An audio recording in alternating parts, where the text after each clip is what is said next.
Kuwi panas banget lho, Bang. Enggak. Wong kula bathuke kula nggih goreng tempe barang.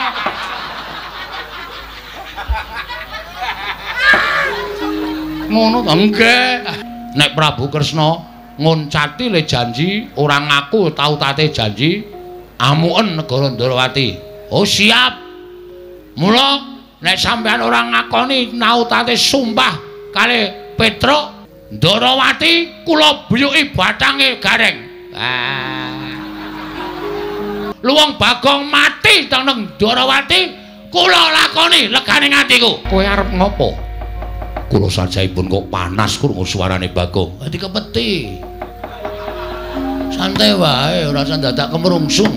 Kowe mau geneman piye?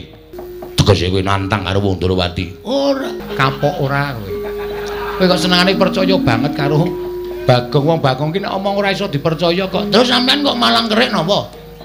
Niatku arep nglabrak karo kowe. Lho, sampean nantang kali kula to? Lho, malah getak karo aku. Lah kula niki wong ora golek masalah kok mang tantang ki sirmu piye? Semangkean kowe. Dumeh Senopati. Apa dianggep Bagong wedi karo kowe? Wani karo aku. Sing kandha wani sapa? Dadi iki. Gayeng iki. Siap, Reng. Oke. Ora nangis to kowe? Ora. Aku mungsuh Durna, kowe mungsuh Baladewa.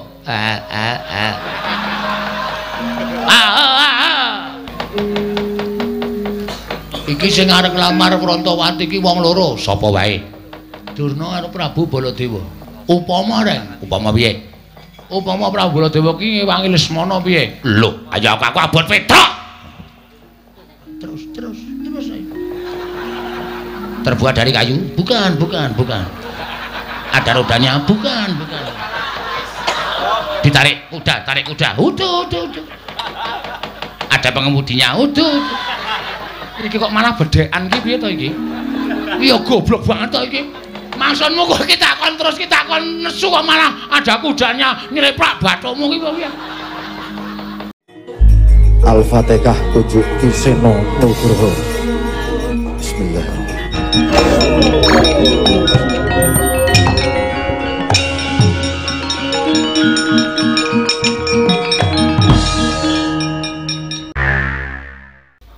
Ingkang sowan Panakawan Pandhawa. Lho la iya la iki kok malah Bagong karo Garing ting gruduk sowan ning Ndarawati iki wigati napa? Mestine sowan ana negara Ngamarta. Wong nyatane dheweke kuwi abdining para Pandhawa. Lah kok malah padha ting gruduk sowan ning Praja Ndarawati. Nanging Kresna nadan dikaya ngapa si Adi tau tate nampa pangudanging Panakawan. Ora ketak mung sedhela, iki uga abdi Ndarawati. Mbok menawa ana panyuwun saka Bagong lan Garing. Tumuli timbal napa wigatine? Koko Prabu kasinggihan mekaten kasekecakna ingkang langkung prayogi. Ya, Kresna. Pun Kakang bakal midhangetake ngeten lho. Apa wigatining para Panakawan sowanan Praja Ndarawati? Panakawan Bagong sawise satata padha kanthi harja sak praptamu Panakawan Bagong Nonamit pasang Kalimantabe tinebena ing ladune Demawaing Tawang Towang sinuwun kemareng kula ngaturaken sembah sumungkeming pangabekti kula kunjuk sandha pepodo paduka Gusti kula ingkang sinuwun Sang Prabu Sri Bathara Kresna. Iya Bagong ndak tampa ora liwat pangestuku tampan ana kula pundi nggo jimat paripen dayanana ing kasantosan prayoga nanggonmu lungguh. Nun inggih sanget anggen kawula ndadosaken jimat. Kok ora Garing ingkang eneng ngarep. Antaraning kowe karo Garing kuwi tuwa Garing mestine ingkang munjuk atur luwih becik lamun ingkang sepuh. Garing niku nembe kening penyakit gejala bisu. Lho, Garing kuwi nggih nek omong klera-kleru nek omong kecethat mengke ndak malah ngleling semi niki sedalam rangka terapi supaya mari cangkeme mbok sik apik to Gong. Urung-urung kowe kok sak tembung-tembung kok nglarake ati. Lah gene iso guneman apik. Nggih, niki nek apik guneman ming pisan pindho, mengke nek kesuwen gagap. Ah cilaka nek nganti gagap, wah ngisen-isen ke kula mawon sing matur. Iya iya wis ora dadi ngopo. Kowe karo Gareng padha wae. Sami mawon. Sami-sami abdi negara Ngamarta lan abdi panjenengan. Sinuwun Prabu Sri Bathara Kresna. Iya Bagong. Nune nggih. Ah, sapa iki? Kok kaya wong kepenyak cengele. Bagong wae padha raja sapraptamu Bagong. Woi, Penemban Durna. Oh iya iya. Loh, sampean salah alamat. Loh, salah alamat piye? Kudune nek Durna metu niku jejere Ngastina. Niki Ndarawati kok sampean melu teng mriki. Oh, aja kleru penampa Bagong. Aku sowan nang Praja Ndarawati ana wigati bakal tak aturake marang anak Prabu Sri Bathara Kresna. Oh, mekaten. Iya, iya. Slamet tekamu, wilujeng lering Sambikala. Bekti kula kunjuk Penemban. Oh iya iya tak tampa. Pangestuku tampanana. Kula pundi nggo jimat paripin dayanana ing kasantosan. Gareng kowe padha raja sak praptamu, pangestunipun Penemban Durna wilujeng niring Sambikala. Ngandel ora. Kesuwen mesti gagap. Oh tak tampa gawe pangestuku tampanana. Kula pundi nggo jimat paripin.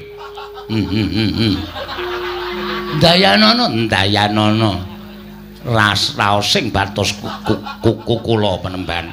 Wah, isin tenan aku. Sesone aku lunga rasa melu reng. Lah melu ya ora apa-apa.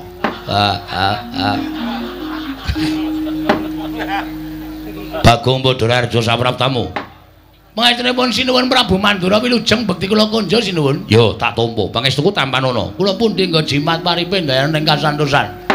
Gareng Padhararja sapraptamu. Pangestunipun Sinuwun Prabu Mandura wilujeng niring Sambikala kepareng kula ngaturaken semut cengelmu kuwi sembah pangabekti kula kunjuk. Ya tak tampa.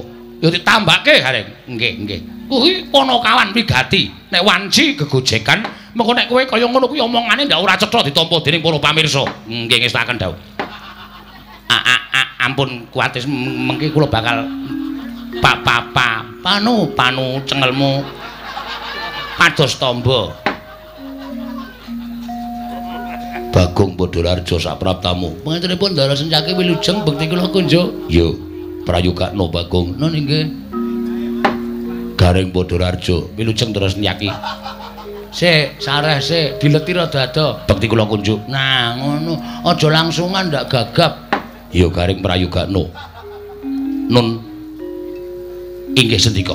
Nah, rada ado-ado ngono kok ndak gagap.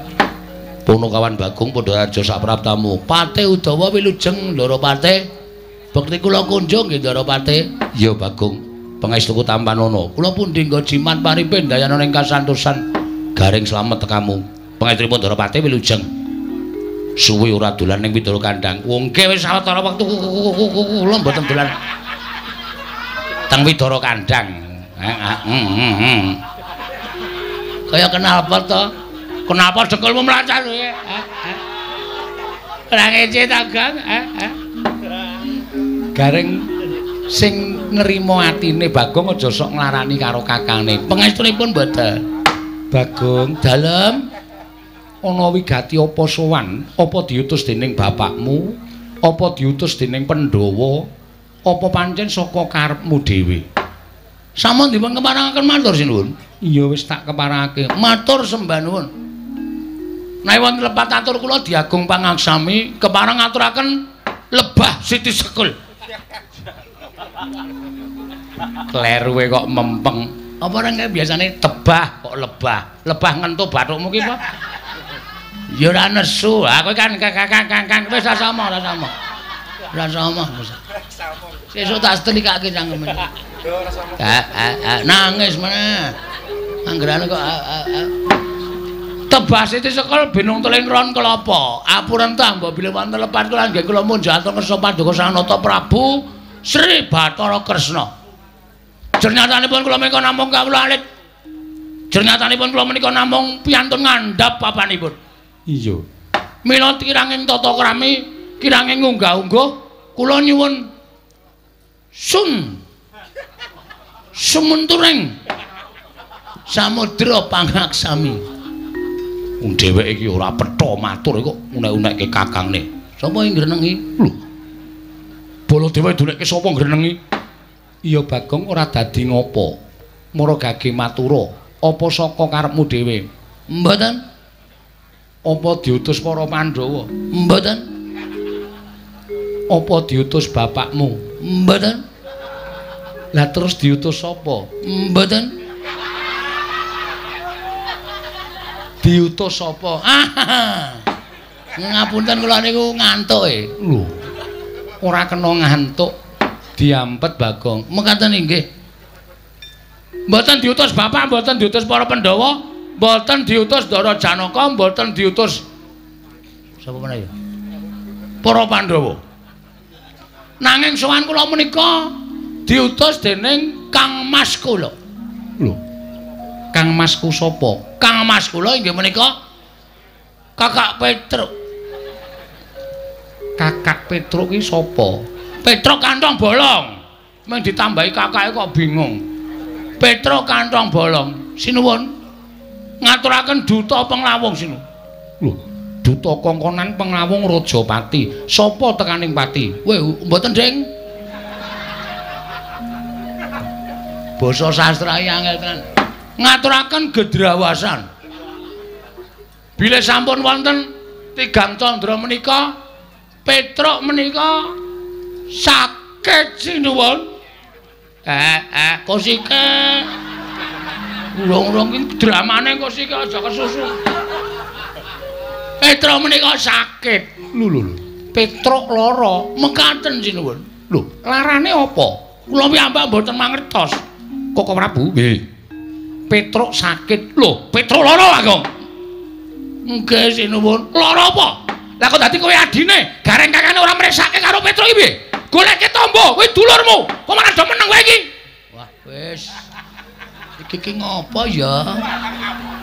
Wong lagi dilapori kok wis nesu lho. Lho, aku ki ora nesu. Ning aku ki tresna karo Petruk. Petruk ki ora ketang sithik tau tate ngundang Baladewa. Ning nganti Petruk lara, kowe ora wadul karo sapa-sapa, ora matur karo sapa-sapa. Kudune kowe matur karo para Pandhawa. Ora kok matur ning Dwarawati. Sik ta, niki mboten perkara kula niku njaluk sumbangan nggo nambahke Petruk mboten. Ning niki niku wonten perkara sing ajeng kula aturke sinuwun Prabu Sri Bathara Kresna. Sampeyan kendel sik. Meneng sik iso ora? Hah? Urung-urung guys gawe tratapan.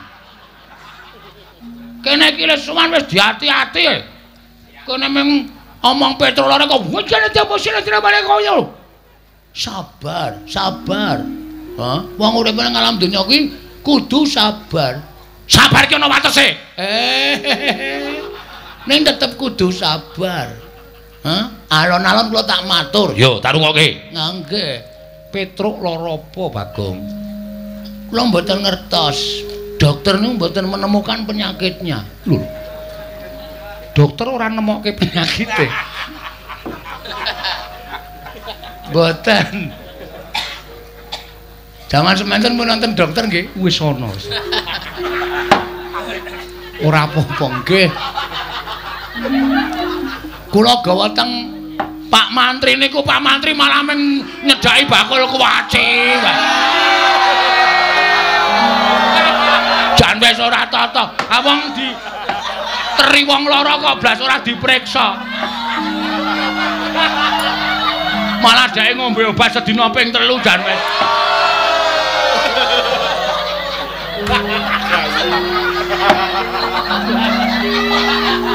Ora wae. Iki tenanan mau ora. Serius niki. Iya. Mangkelake kok senengane. Lah terus sapa sing goleki penyakite utawa lelarane Petruk? Nalika semanten kula pun matur ta niku kula presake teng dukun nggih, dukun niku pun diteropong ngangge napa jenenge nika? Semprong. Niku ya ora ana penyakit napa-napa. Terus dipriksa diadiane niku nggih ambegane normal, jantunge nggih sehat. Ah terus kula niku bingung lha kowe jane lara apa ta, Tru? Lara kok mangane biasane sedina ping 3 kok sakniki ping 5. Lho, mangane malah akeh. Mangane malah akeh. Awake saya lemu nika. Kok lara? Ning pancen awake panas. Nek kula demek ngangge telapak tangan niku kira-kira ya 58 derajat. Kuwi panas banget lho, Bang. Enggak. Wong kula bathuke kula nggih goreng tempe barang.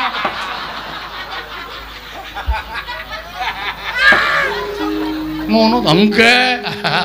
Ah panas tenan. Bathuke kula demek niku panas terus kula kaileng klenthek wer-wer. Gong, Reng, aku arep omong karo kowe. Aku jane ora lara. Ning awakku lemes kaya ora duwe kekuatan. Mergo aku ki mung kepengin nagih janji. Sapa sing janji karo kowe, Tru? Omongo. Nek pancen ana menungsa sing wis tau tate janji karo kowe ora ditepati, kowe kandha tak paranane, tak dodoke korine. Ayo ta, Reng. Mantan. Jebula Petro niku bloko. Jebule kok jebula. Ya men to kowe. Wong tembung jebule karo jebula iki padha wae kok men kanthi daerahe kok. Jebule Petro niku bloko. Nek sing janji niku Prabu Kresna. Prabu Kresna tau tate janji kali Petro. Ora. Kapan ya? Weh lah iki iso tak glimpange tenan iki.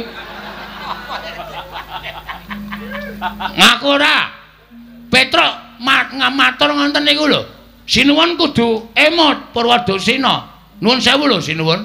Sabda Brahmana Raja. Pangandikaning Narendra, pangandikaning pendhita menika kaya Wikresna tumameng drancang seta tan kena lumebek malih. Nek sampeyan dadi ratu mencla-mencle esuk tempe sore dele padha wae. Ngoten? Sampeyan bakal ora dipercaya dening para kawula. Sampeyan ora bakal dipercaya dening para nayaka. Sampeyan dadi ratu cecel kan Narendrane. Ayo. Aku ora. Kusik Bagong tak iling-ilinge. Waduh, suwi iki. Dadak mikir bareng. Kusik-kusik. Apa jaman nalika ana lelakon Prabu Bumi Loka kae. Nah, sapa Reng? Ah ora ngerti kok. Sapa? Mau nek ora ngerti ki rasa melu. Wis mripate kera bodoh. Kira ya men. Janji harus ditepati.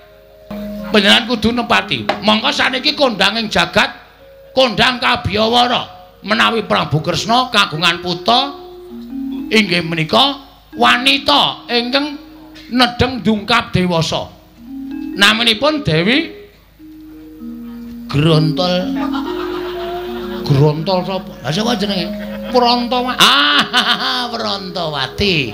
Lah niku sing digayuh kalih Petruk Kanthong Bolong. Nek jane kula ya ora setuju. Petruk kok dadi mantune Prabu Kresna. Ah saya gleleng tenan Petruk. Wong Petruk iki kerewe glelenge ra jamak-jamak kok. Apa meneh nek dadi mantune ratu. Wah, wis ngeplaki sirah kula saben dina. Wis kono. Wong njaluk kira kok ngarep warung ngarep kae. Mongko-mongko sik mbayar nggih kula ora urung. Iya, nggih. Ning gandeng bangane Petruk niku mati merga lara ora keturutan sediane nggih. Alung panjenengan kula aturi nepati janji. Kula aturi nepati pangandikanipun Sinung Prabu Sri Bathara Kresna. Nek sampeyan ora kepareng netepi ing pangandika nuwun pangapunten kula wis dipasrahi Purbawasesa karo Petruk Kanthong Bolong. Gong sisan gawe. Nek kowe labuh aku ya labuh tenan, Gong. Aja ming setengah-setengah. Nek perlu mati diwujuti. Oke, Tru. Wong urip ki mung do antri mati kok. Karepmu piye saiki? Nek Prabu Kresna ngoncati le janji, ora ngaku tau tate janji, amuken negara Ndrawati. Oh, siap. Mula nek sampeyan ora ngakoni tau tate sumpah kali Petruk, dinten mangke kula aturi sedya jagang sing jero, beteng sing kandel. Ndrawati kula buyuki bathange gareng. Luwung Bagong mati teneng Ndrawati, kula lakoni legane atiku.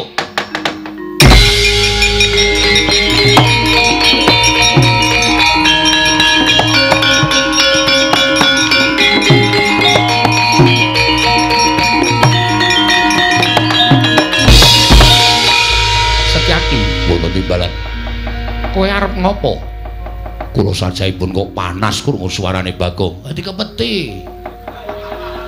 Santai wae, ora usah dadak kemrungsung. Kowe mau guneman piye? Guneman nek Rantawati ora diwenehke Petruk, tak aturi jaga jagang sing jero beteng sing kandel. Tegese kowe nantang karo wong Ndrawati. Ora, kapok ora kowe. Kowe kok senengane percaya banget karo Bagong. Wong Bagong ki nek omong ora iso dipercaya kok. Terus sampean kok malang kerik napa? Niatku arep nglabrak karo kowe. Lho, sampean nantang kali kula to? Lho, malah getak karo aku. Lah kula niki wong ora golek masalah kok mang tandang ki sermu piye? Semangkean kowe. Dumeh Senopati. Apa dianggep Bagong wedi karo kowe? Wani karo aku. Sing kandha wani sapa? Sabar sareh, lenggah sing prayogi mriki, lenggah mriki. Ngapurancang ning ngarepe ratu kok malang kerik sak penake dhewe. Kagungan rokok mboten? Ora, go tak caosi. Niki ngimbing rokok dum-duman. Kapok ora kowe sencaki kalah karo Bagong. Niki niku sing nesu dudu sampeyan kudune, nek sing nesu sampeyan nek beda lakone. Sing nesu sapa? Sing nesu mengke ana wong sing nesu. Bagong. Nun. Yen aku arep maringake kelawan kowe, iki ana sing nglamar Wrantawati. Sinten sing nglamar Wrantawati? Durna, Bagong. Ajeng diwenehke arep diwenehke Lesmana Mandrakumara. Lesmana iki wong kentir. Lesmana iki wong pekok karo dirabekke iki sing do nglamar ki do nganggo utek apa ora?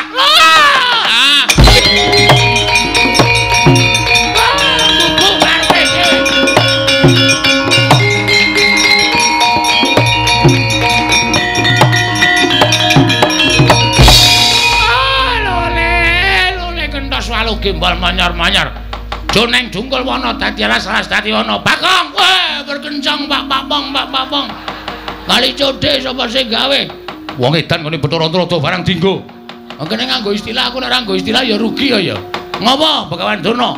Kowe muni piye? Lesmana wong kentir. Lesmana wong edan. Lho, kowe kok iso ngaran Lesmana kentir ki sababe apa? Heeh, ora. Aku wis apal karo Lesmana wis suwe. Aku wis tepung karo anak Ngastina. Nek anak Ngastina kuwi pancen Ratu Ngastina mung ndek anak siji, ning nuwun sewu, anake rada ngene. Anake rada pecuk, anake rada kentir. Mula nek Sinuwun Ndarawati ngrabekke Lesmana karo Wrantawati iki Sinuwun Ndarawati bakal tegel nampa kesengsarane anak, bakal tegel nyumurupi kasengsaraning anak. Mula nek Sinuwun Ndarawati maringake Wrantawati, aku ora ikhlas. Aku ora ikhlas. Ora ikhlase Bagong. Merga aku bakal kelangan kakangku ya kuwi Mas Petruk. Nek nganti ora kelakon dawuh karo Wrantawati, Petruk bakal lara. Nek Petruk lara, gedene tekaning pati, aku kelangan. Nek ngono nang kene padha-padha ngalape Wrantawati. Saiki ngene wae, digawe sayembara. Sayembara apa? Sapa sing iso ngalahke Begawan Durna? Bayangan Wrantawati. Dadi iki. Wis gayeng iki. Siap, Reng. Oke. Ora nangis to kowe? Ora. Aku mungsuh Durna, kowe mungsuh Baladewa.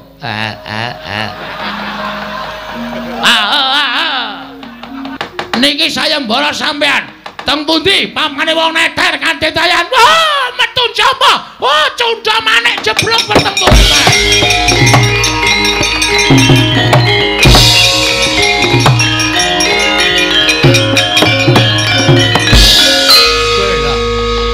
Iki kok ora nesu iki. Kepiye aku karo Durna wis dadi, Reng, ayo Reng. Digawe muntap, Reng. Carane, Rene, tak jak dialog. Oh iya. Iki sing arep nglamar Wrantawati iki wong loro, sapa wae? Durna karo Prabu Baladewa. Lho, Durna karo Prabu Baladewa. Durna wis tak tantang. Monggo Durna gawe sayembara. Upama Reng, upama piye? Upama Prabu Baladewa ki ngewangi Lesmana piye? Lho, ayo aku abot Petruk. Terus ayo. Terbuat dari kayu? Bukan. Ada rodanya? Bukan. Ditarik kuda. Udah. Ada pengemudinya? Udah. Iki kok malah bedekan iki piye to iki? Iya goblok banget to iki. Maksudmu kowe iki takon terus ki takon nesu kok malah ada kudanya nyleprak bathukmu ki piye? Ayo radong kok ya. Ora ngerti kok ya. Sing arep lamar ki wong loro. Wong loro. Siji Durna, loro Prabu Baladewa. Reng, apa? Aku wis musuh Durna nek Prabu Baladewa melu nesu piye? Wah, Ratu Mandra ki wedine mung karo aku le. Ratu Mandra ki ora wedi karo sapa-sapa ning wedine karo aku. Nek kowe musuh Begawan Durna, mungsuh para Sata Kurawa ora sadi. Nek engko nata Mandura Prabu Baladewa melu-melu aku tandinge iblis lanat cangkepe sapa kowe muni kaya ngono.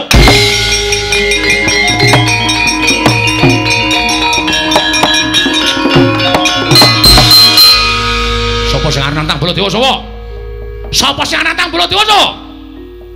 Diar kowe. Semengane gawe masalah ora. Ayo, Reng. Kowe iki wis tak gaweke dalan, kowe wis sumbar ayo. Ki nek nganti kowe engko ora ono sing wani nandingi Petruk ora kelakon rabi, nek Petruk ora kelakon rabi, Petruk mati piye? Mati mbok men. Oh, tak kandhake Petruk kowe yakin kowe? Gong ora tumbak cucukan. Aku karo Petruk ki sayang kok ya. Para kawan. Dalem. Sing arep nantang Baladewa sapa? Sing arep musuh Baladewa mau sapa? Sapa? Ora ono ngarwani karo Baladewa kok ya. Ya Kang ya. Ki tanganku mumpung megar iki kampleng iye. Ora nangis mah. Canggeran dedet kok meng nangis. Titik-titik nangis, titik anggerono wong jajan nangis men ditukokke. Oh, anggerono wong nyumet udut nangis men dicumetke. Wong kok kaya ngono lho. Ayo wis. Kula sing nantang. Lho, kowe wani karo Baladewa sing tawedeni apamu? Ngendi? Pamane wong neter kadetean. Manut. Lapangan voli yo gelem, lapangan basket yo gelem, lapangan bal-balan yo gelem. Teng pundi? Ajeng lo teter kadetean sampeyan pasan bareng boyong Urantawati. Urantawati dadi bojone Petruk. Mboten ngene dadi bojone sapa-sapa. Urantawati dadi bojone Semana Mandra Kumara. Sing kandha sapa? Sing kandha aku. Kula ora ngrentukke. Nek ora ngrentukke arep ngopo? Lho, kula ora ngapa-ngapa. Waduh. Aduh. Iki ra dadi-dadi iki. Waduh, aku kok ya melu bunek to, Bagong. Kok sampean mboten sak mikir. Iki tak pikire mawon. Kula sing metung perkara niki. Wani ngono metu njaba. Ah, metu njaba. Lho, ngopo ning njaba? Aduh, piye kuwi? Piye? Ora dadi meneh to. Mengkono ya ora paham kok kuwi. Tajak metu njaba ora gelem, nek metu jero nek ayo ta. Terus mono, nek kowe ngayal kok tak glandang metu. Ayo tandinge nolok gareng-gareng. Wah, latar.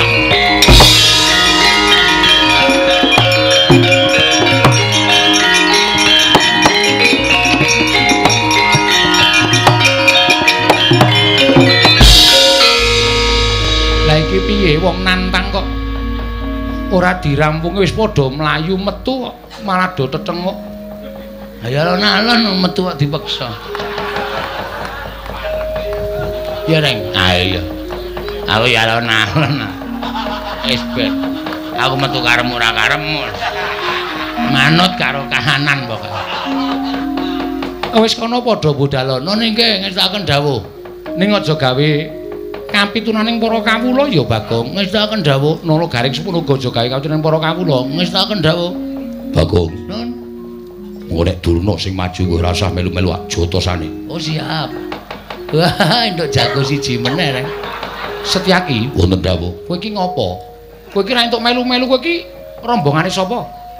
Piye? Rombongan Jawi. Lah kok melu jotosi karo Durna ki sirmu piye? Sengit.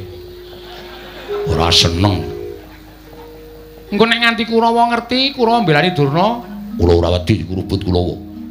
Yen kok Prabu Baladewa prisa, kowe didukani kok Prabu Baladewa? Nek pancen kudu ngono, kula ora wedi karo kok Prabu Baladewa. Pancen kuwi ngayal kok. Wis sakarepmu arep wangi Bagong sakarepmu ora sakarepmu. Ngewangi no. Wah. Reng, apa ngaso iki awake dhewe.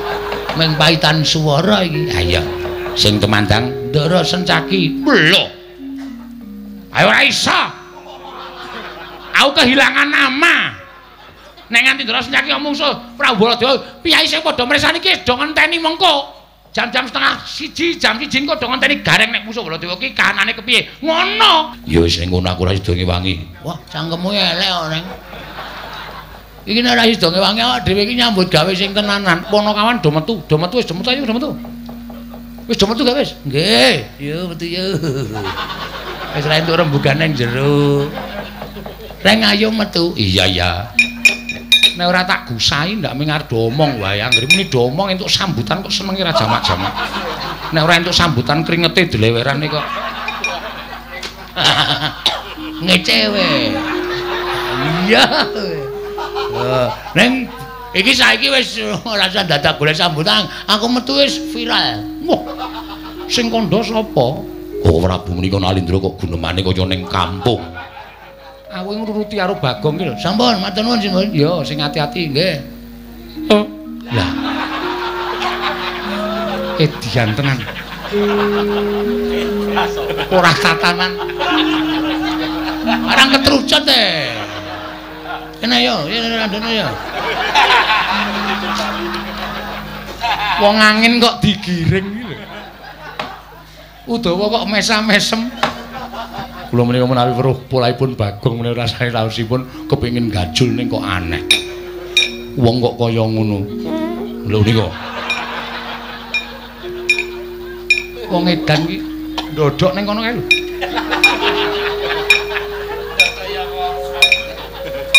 Setyaki wonten timbalan. Budana kang padha seba ingsun kundur ngedaton lho ngestaken dawuh. Sayetine ingsun lagi bingung perkawis. Udawa tulung kae tendangan kon lunga kae.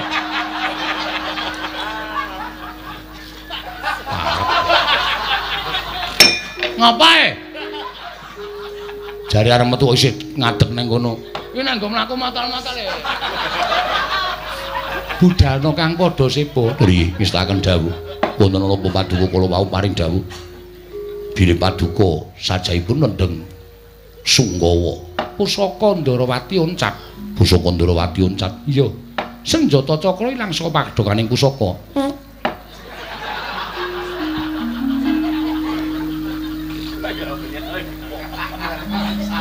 Bagong tak kon lunga apa kowe isih krungu suarane? Nuwun ngapunten kula sinuwun.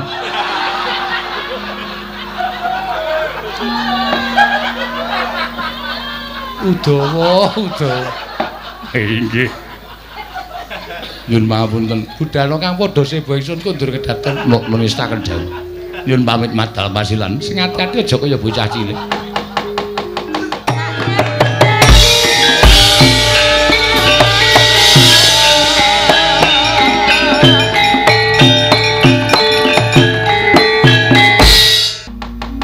Iki mesti bakal dadi perang gedhe.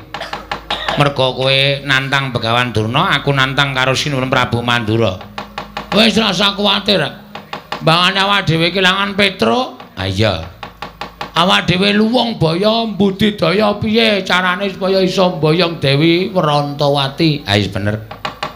Ning Kurawa wis mlaku baris rantak-rantak. Kosike iso uga Kurawa kae ngarep upacara? Ora. Baris kok mengarep upacara iki dinane ora Senin kok upacara.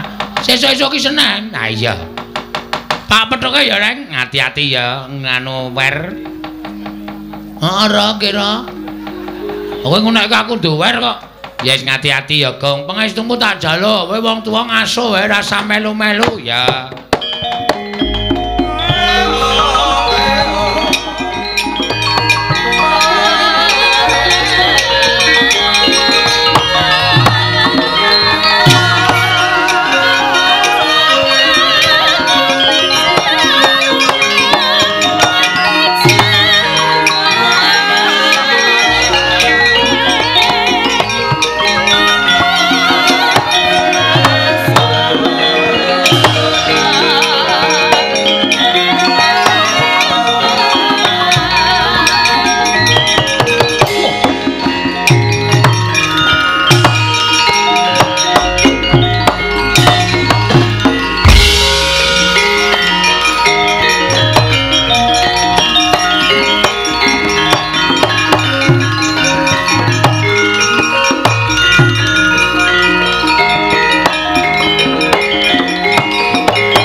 Gusti lamun katututan Ndara Kartomarma. Iya, Bagong.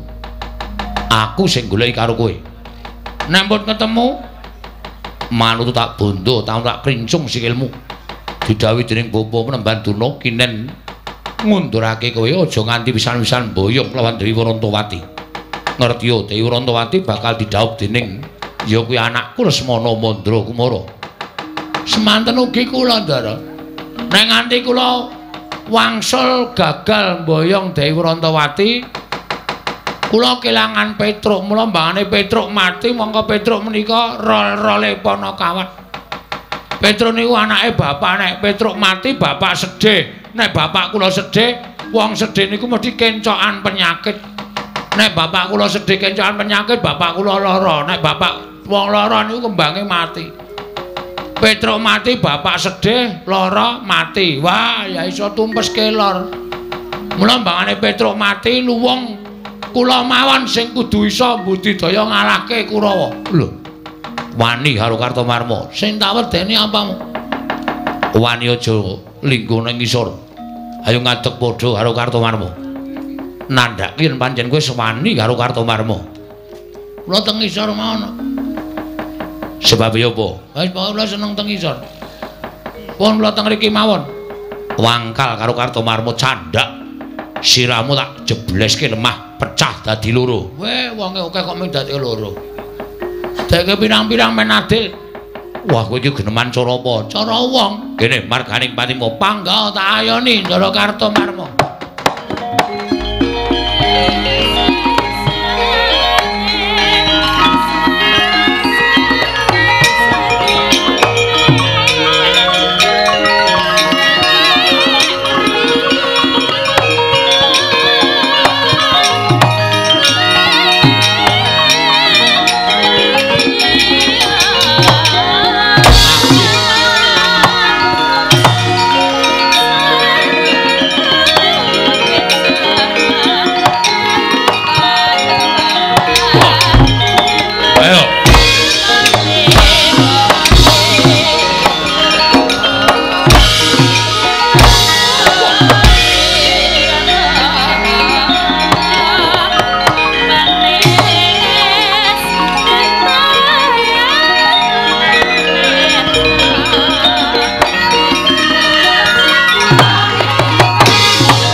Gikur tak suwuk. Mula aja ngawur. Lah ngawur piye wong kadane suasanane kudu suwuk kok dadak ngenteni. Nane rebo ducung lu mayu mungkur. Bagong kowe tak tulungi. Nggih, matur sembah nuwun nggih, Den. Padha-padha. Kok sampean peduli kali kula? Sing sae niku sampeyan peduli kali bencana mboten kali kula. Bagong, non, aku ra mentolo yen to kowe diajar para sata Kurawa. Iki mau kowe dikapake karo Kartomarma. Rekae nggih kaya arwani ning jebana pancen kula niku wong kalahan. Diantem, banting, duncalke kula wis matek iki. Nek nganti tiba teng aspalan mesti babak bundas kula. Untung wonten sampeyan. Bagong, non. Tahe wangi, lek kungi wangi iki ndelik-ndelik. Nggih. Aja nganti konangan Koko Prabu Ndarawati. Yen konangan aku didukani. Pun mangkene wonten dukane Sinuwun Ndarawati aku sing tanggung jawab. Kowe wani karo Sinuwun Ndarawati. Mboten perkara wani, mangke kula sing ngomongan. Kula nek alasan niku pinter. Meniku tagih utang bola-bali wae iso alasan kok. Pamane ming matur Sinuwun Prabu Sri Bathara Kresna. Yen ngono-ngono aku didukani, kowe sing alasan. Siap. Kula sing maju. Ya, Bagong, nggih. Ki mak pletok kontrole sing kene ana sing rusak iki. Iki lho. Ada kandhani ngeyel. Malah nyekekek ngeguyu aku.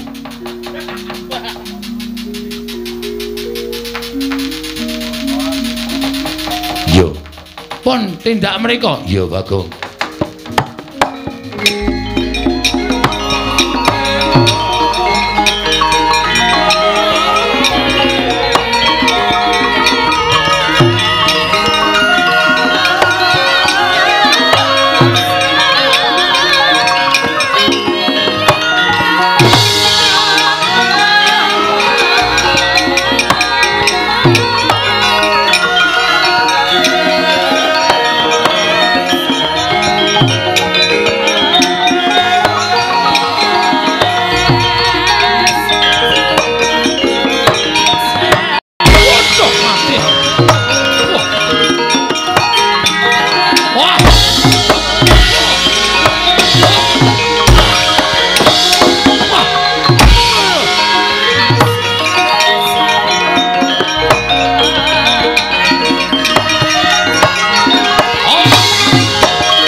Iya. Bopo menemban. Ing ngatasé musuh Bagong kok kalah. Kowe iki derajate kadang nata lah kok dadi musuh Bagong kalah ki piye? Mboten Bagong yang majeng. Lho sapa? Setyaki. Setyaki? Iya, kasinggihan. Setyaki ngamuk punggung. Sajaipun Setyaki mboten mentala nyumurupi Bagong dipun kroyok dening para sata Kurawa. Dumunten piyambakipun tumandang karya Kurawa bubar mawut mboten kanten-kantenan. Lah kok dadi Setyaki melu-melu ngewang karo Bagong iki kepiye? Wong Darawati iki ngerti adil apa ora? Padha-padha mboyong Dewi Wrantawati lah kok Setyaki ngewang karo si Bagong iki karepe kepiye? Kula semanggaken Bawa Penemban. Kula semanggaken. Nyatanipun Setyaki ingkang ngamuk. Surtayu? Inggih. Kaya diamuk Setyaki. Sami mawon kaliyan pun Kartowarma. Kula dipun amuk kaliyan pun Setyaki. Kula semanggaken.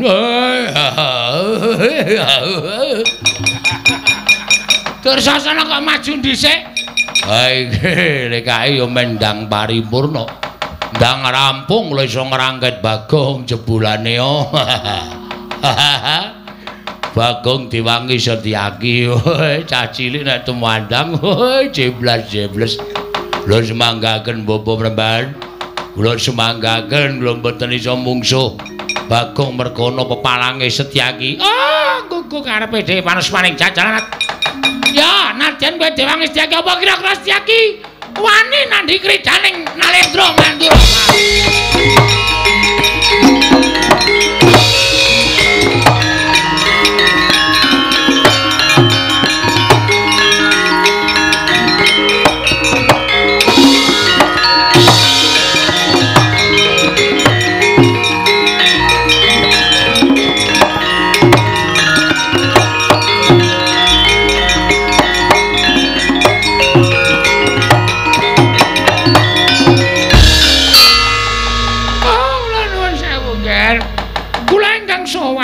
Prabu Badara. Inggih.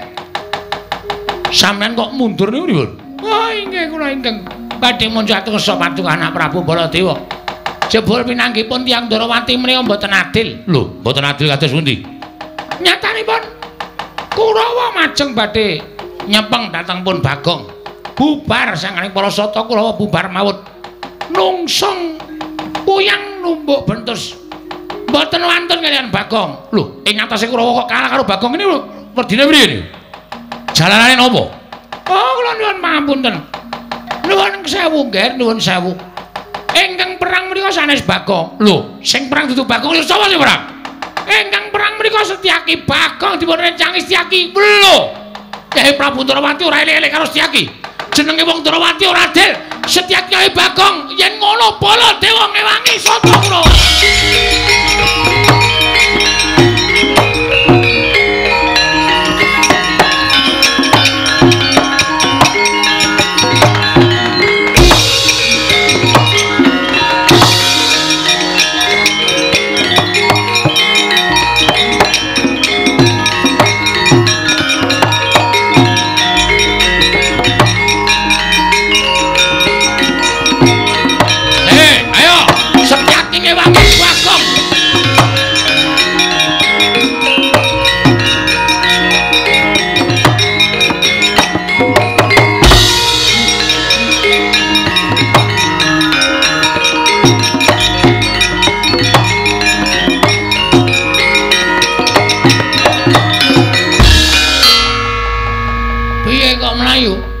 Bagong, non?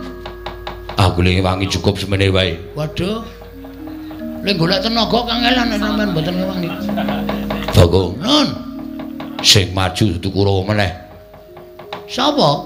Kowe Prabu Mandura, mongkong gawa Kyai Nenggala. Sumbar-sumbar yen Setyaki ngewangi Bagong, Kowe Prabu Mandura ngewangi Kurawa. Saiki wis maju ning pabaratan gawa Kyai Nenggala. Sampeyan wedi? Ora wedi, ning aku wedi yen didukani Kowe Prabu Darawati. Aku engko sing ngomong. Tenang to. Iki ana MC-ne. Ora usah kuwatir, aku engko sing ngomong Prabu Kresna. Nek Prabu Kresna pancen arep nyalahke karo sampean. Sampean bener. Sampean niku mbelani kalih kula. Kula wong ringkih, kula wong cilik, kula wong bodho, kula ming kawula nek kula ajeng dikeroyok Kurawa sampeyan duwe rasa mbelani niku tukul saka jiwa kasatria sampeyan. Iya, nggih. Ora usah wedi. Mungsuh Nenggala wedi. Nenggala pusaka ampuh. Gunane apa Setyaki duwe gada wesi kuning? Jupuk. Tantang Baladewa, Nenggala karo gada wesi kuning menang endi? Ngono. Kok meng ngono kok mundur. Wah, dipisi presane bayi akeh. Isin Setyaki Senopati Ndarawati kok wedi karo Nenggala. Gada wesi kuning diturun Nenggala kira-kira menang endi? Men disekseni piyayi akeh. Ngono Bagong ke? Ya.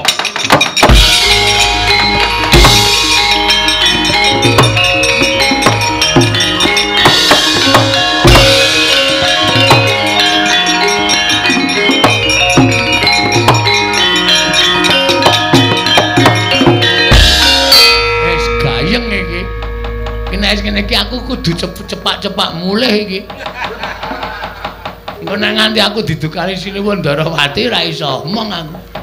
Mongko kae gawa gada wesi kuning karo Nenggala. Wah, pecukan gada wesi kuning ditu karo Nenggala pusaka ampuh. Duer. Sinuwun Ndarawati clorot. Ana ngopo Setyaki? Reng, ngapa? Montore juga saka parkiran. Iya. Ayo mulai, kayak iki selah-selane angel. Mulai ya siap-siap mulai saiki le iso mangkat engko sore. Wah, kowe iki nggo kendaraan ya bosok. Oh, tekan kono-kono. Ayo karang ki wong seneng-seneng kaya gong ora. Wis ayo, iki mulai, ora usah mulai. Iki ora tanggung jawab nek mulai. Ditonton sik Ndara Baladewa karo Ndara Setyaki le gelut piye menang sapa? Anak dhewe aja-aja nggawa gada wesi kuning. Engko nek Sinuwun Ndarawati tekan kene ora masalah wis to. Sinuwun Ndarawati ki wong arif, wong bijaksana kare.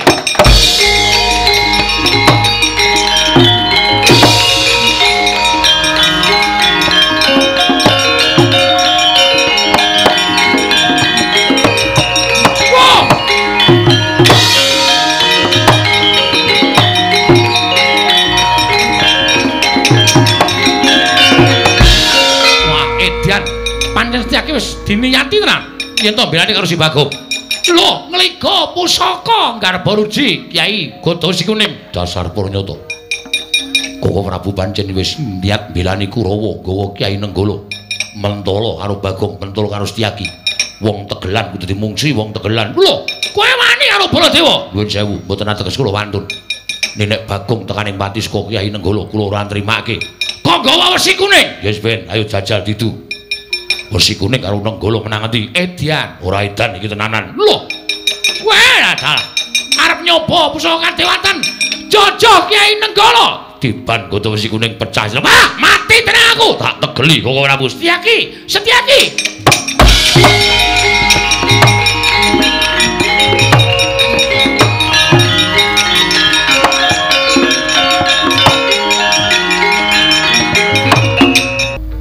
Ning Paramatan Agung Negara Ndarawati iki mau kowe nek wis matur karo aku Koko Prabu kula badhe ngrencangi Bagong aja. Iki dudu perkaramu, iki perkarane Bagong karo Kurawa. Lah kok kowe mbadal, kowe nerajang pawareng nata Ndarawati? Malah kowe ngliga Kyai gada wesi kuning. Meh wae didu karo Kyai Nenggala. Lah ya kuwi, kadang-kadangane ngeyel Setyaki. Iki perkarane Kurawa karo Bagong kok. Begawan Durna wadul karo aku yen Kurawa bubar ora karo-karuan mergo diajar diamuk karo Setyaki. Mula pun Kakang ora trima. Pun Kakang ngiga Kyai Nenggala niatku bakal ngagar-agari karo Bagong. Lah kok dipethoke Setyaki nggo gada wesi kuning. Setyaki wonten timbalan. Karemu piye to? Kula dipun kengken. Lho. Sing ngongkon sapa? Bagong. Bagong kongkonan kowe nyuwun tulung kalian kula supados kula munduraken Kurawa. Wila caidan tenan kok. Bagong ngenteni. Hi. Bagong. Nun. Tanggung jawab. Karo sapa? Sinuwun Ndarawati. Beres engko aku. Saiki kon mrono. Iki lagi perlu sik tak tanda tangan sik. Tanda tangan apa? Mbok iki sak tanda tangani apa aku ya rendeng. Ayo Brono, bareng aku ora gelem tak ketak sirahmu. Heeh, wis santai-santai wis kono dhisik. Nggono. Heeh. Nggih. Anggere ora rene aku didukani Koko Prabu wis tak ajar. Nggih. Endi? Mangkir mbiyen. Edan timbali ratu kok semoyo. Bagong. Bagong, Nun. Rene. Pripun? Kowe iki kok edan to? Lah sebabe sing ngakon Setyaki ngajar Kurawa sapa? Mboten wonten. Aja edan. Kowe iki ngapa ta kowe iki? Kusike santai wae. Iki kok ki tlonjonge tekan kono. Ndak usah kuwatir. Kok muni mboten wonten? Awal kata-kata kudu ngono. Santai lho. Lah kok dadi Setyaki omong nek kowe sing ngakon. Ah, niki sejarahe ngeten kula critani. Ampun suriyen. Kula diajar Kartomarma. Iya. Candhak Kartomarma duncalke le Kartomarma. Dislametke Ndara Setyaki. Ndara Setyaki nyelametke kula. Kula kontal kudune tiba teng aspal napa teng watu pecah sirah kula. Kali Ndara Setyaki disaut cek didhukke alon-alon. Terus suwuk gamelane. Terus kula rangkulan karo Setyaki. Matur nuwun nggih, Den. Padha-padha ngoten. Kok sampean sayang kali kula? Aku ra ketang sithik tau tati tok kudang tok omong kok, Gong. Berarti sampean tresno kali kula, tresno. Nek kula lara, aku melu lara. Nek kula mati, aku layat. Ngoten niku. Sing muni ngono niki Ndara Setyaki. Nek kula dijotosi wong sampean weruh niku kira-kira ati sampean pripun? Aku ra mentala. Padahal kula dijotosi Kartomarma. Lenggah. Bagong tak aturi apa jeneng kuwi ngaso Kurawa tak ajari. Ngoten niku sejarahe. Lah tegese Setyaki Wonten dawuh. kowe ora dikon Bagong. Gong mbok tanggung jawab. Iki engko tekan kono, santai wae to. Lagi tak rembug. Saniki kula tak takon karo sampean. Iya. Nek Setyaki duwe rasa welas kali kula kleru. Lho, ora wong Setyaki kuwi tau tate tok udang, tau tate tok mong ora ketemu sedilo. Nah, terus nek Ndara Setyaki niku ngeman kali nyawa kula kleru. Ora. Nah, terus nek Ndara Setyaki niku ngewangi kula mongko kula dijotosi wong. Ya kuwi Kartomarma. Napa Setyaki kleru? Ora. Lah ya wis. Ora kleru kabeh kok sampean niku. Kuwi lah dalah edan iki. Ora edan iki asli. Matur nuwun Bagong. Padha-padha. Santai mawon. Iya. Koko Prabu. Nggih. Kula nuwun sewu, kula ingkang nyuwunaken pangapura. Lho, linggo ngapur to. Iki minggat to. Oh ya omong kok ya. Nuwun pangapunten menawi Setyaki nggadahi krekat lan karkat kados mekaten menika. Namunipun ra inggih memper to Prabu. Lho mesti Setyaki ngitung-ngitung. Kurawa tekan niki sing nggawa aku ing ngembeta panci panjenengan. Ning nek Kurawa didhawuhi karo Begawan Durna kon njotosi Bagong menika napa ya memper. Lah Bagong menika namung ijen kaliyan Gareng, mongko Gareng awakipun kados mekaten menika. Tangane cekot sikile bejing mripate kira kon perang. Ampun rasane Gareng. Gareng nek dineke mripate cekot, sikile bejing tangane cekot itu nangis. Oh lho jaluk ngapura. Wah, wis santai reng, wis ora Ndara Kresna ketrucut kok. Arep mulai wae aku, Kang. Bar iki mulai ya.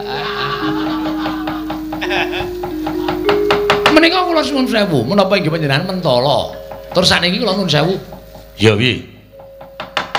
Namung sami-sami badhe ngrebat dhateng pun anak kula Wrantawati kok direwangi gegeran ngono lho. Menapa mboten nami lingsem? Lho, sing marahi dudu aku. Inggih, sakmenika sampun.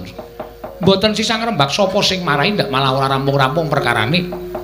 Mergi kula misah kalian panjenengan kalian Setyaki menika awit wonten atur ing badhe kula aturaken. Ana atur piye? Anak kula Wrantawati sareng kula dangu Wrantawati kowe dilamar iki karo si iki. Lah kowe milih endi wong ayu? Wrantawati matur kalian kula. Koko Prabu. Kanjeng Rama, kula menika dipun wengku sinten-sinten kula sagah. Nanging kula ngertos Kanjeng Rama menika nembe sisah. Amargi koncatan pusaka Ndarawati senjata cakra. Mila samenika ngaten mawon, Koko Prabu kundur wonten negaring Astina, munjuk atur sanipun Nyai Prabu Duryudana. Menawi Lesmana saged ngaturaken senjata cakra wonten negaring Ndarawati, Urantawati kula aturaken dhateng Lesmana Mandra Kumara njaluk pamit Yayi.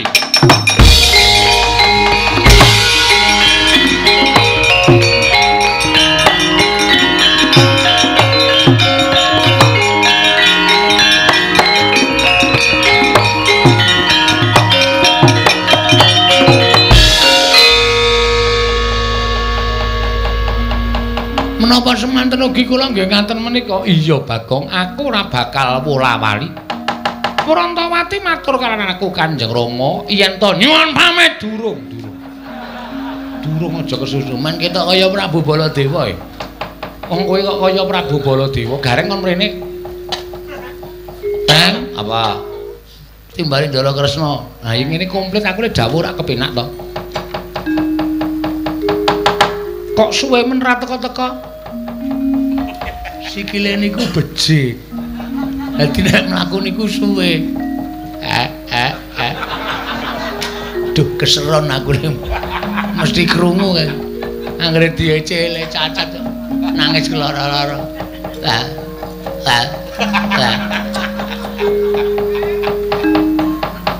Kowe bali yo? Nggih. Omong karo Petruk? Nggih. Petruk bakal tak wengku dadi mantuku netepi janjiku. Nggih. Ning ya Petruk kudu iso ngaturake senjata cakra. Waduh. Lelang dek kapan wis ora perkara kuwi prilang dek kapan ora usah takon werna-werna. Mergo aku wis ngerti ukaramu kaya ngapa kuwi aku wis ngerti. Kowe iki mung senengane guyon sembur-sembur adas. Iya ta? Nggih. Ning nggih nyuwun prisa mergo hitungan Jawa niku iso mbok menawa kula iso ngitung Jawa. Ilange nek ora karo dikliya dina. Anggara kasih, anggara wis ketembung anggrek. Kasih iki cinta. Cinta sejati memberi bunga anggrek. Ngopo iki ra ngomongke kowe lho? Wah, ora. Wis kono omong. Nek Petruk ngaturake senjata cakra, Petruk bakal tak pek mantu. Nek ora ya wis. Ora bakal tak pek mantu kaya janjiku. Nggih, nyuwun pamit nggih sinuwun. Iya sing ati-ati. Kula tak wangsul, tak ketemu Ali Petruk, tak omong apa anane Ali Petruk. Iya sing ati-ati. Nggih, sembah nuwun. Kula nyuwun pamit sinuwun. Iya sing ati, mbok gareng iki digendong. Ampun dirasani to. Iya ya. Lali aku. Sampun kula tak ampun wangsul ketemu Ali Petruk tak ngomongke apa anane. Iya Bagong sing ati-ati aja kaya bocah cilik. Nuni nggih, ngestakaken dawuh sinuwun. Gandeng kabeh wis katon padhang Kurawa wis kret lampit brungkat kimpul nekuk penjalin bali marang Praja Ngastina. Nggih. Semono uga Gareng lan Bagong ingkang diutus kelawan Petruk. Lho nggih. Ning aja nganti kendho nggonmu ngrondani kana negara Indrawati pagrana ingkang bibet. Aja nganti ana ingkang marajal saka sela-selaning Garu. Lho nggih, ngestakaken dawuh. Kon Kakang bakal nunggone nang Praja Indrawati sapa ingkang bakal iso ngaturake kunduring senjata cakra ya Kyai Cakra Baskara. Bakal tak paringi triman ya kuwi Atmajaku Dewi Urantawati. Lho nun ngestakaken dawuh monggo kok ora kula dherekaken. Ayo sedherek Dimas kadhahipun Kakang Garbaruci.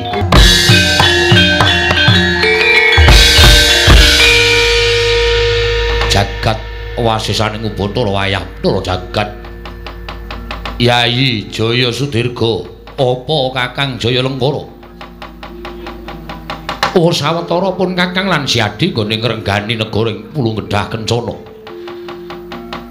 Nadyan ratu kembar nanging saka pangrasaku nggonku nggula wentah kelawan para kawula lan para nayaka Punggawa.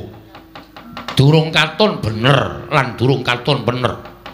Mula ora aneh yen to negara ing Pulung Kedah Kencana kuwi rinasa kadhangkala tentrem nanging kadhangkala ora tentrem, kadhangkala katon rukun nanging kadhangkala ora katon rukun. Kabeh mau ndadekake bingung penggalipun Kakang Jaya Lengkara iya. Semono uga aku go bingung rasaku nggone ngasta bawat perintah negara ing Pulung Kedah Kencana. Nadyan alindraning kembar Kakang lan aku nanging wedine kok kaya tumpang suh. Nggone ngasta bawat perintah negara ing Pulung Kedah Kencana. Yayi. Siadi ora ngerti apa ingkang tak tindakake. Nalika dina ingkang ngepungkur pun Kakang nglakoni sare naritis sesemek ron Rajamala abebantal boto sarimbak pancen pun Kakang sengaja ora nganti lawan Siadi tak kanthi laku prihatin merga supaya meleng ciptaku supaya manteng pangestiku jroning aku nglakoni prihatin mau jebul ana dewa ingkang paring wisik kelawan panjenenganing pun Kakang yo Kakang piye negara Pulau Gedhah Kencana kene bisa ayem tentrem kuncara hanjayeng bawana kondhang kaluking rat jagat persasat keberbeken marang ngumandangi negara ing Pulau Gedhah Kencana lamun negara iki kudu ditumbali Kakang paring dawuh kudu ditumbali apa kudu nganggo tumbal satu wana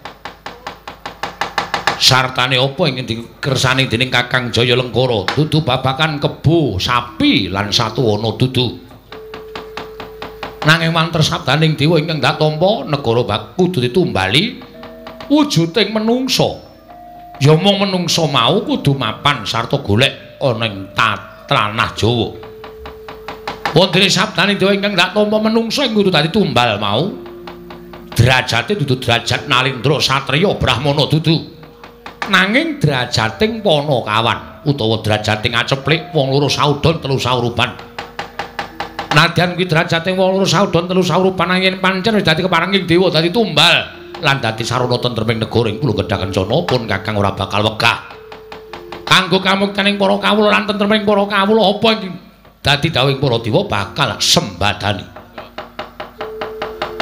wondene dawing dewa ing cetha tak tampa ingkang kudu tumbal derajating Panakawan mau ya kuwi wujuding Panakawan ingkang pawakane sarwa dawa kuwi lha dalah pawakane sarwa dawa ya pancen mengkono kapernah Panakawan kasatyan Madukara abdining para Pandhawa wedine wujudane aku durung ngerti mula Yayi gandeng iki kanggo kamuktening para kawula katentreming para kawula aja wegah siadilan pun Kakang nyabrang samudra gedhe mung butuh prapteng ana ing tanah Jawa sawise prapteng ana ing tanah Jawa digoleki menyang endi menungsa ingkang wujudane sarwa dawa mau yen wis ketemu dibonyong marang negara ing Pulau Gedhah Kencana dadekke tumbal dadi srana tentrem lan yuwananing para kawula sanegara ing Pulau Gedhah Kencana Yayi Jaya Sudirga cumangkah kanggo sesumbar Lindhu bumi kuncing kumaludha kundur ketup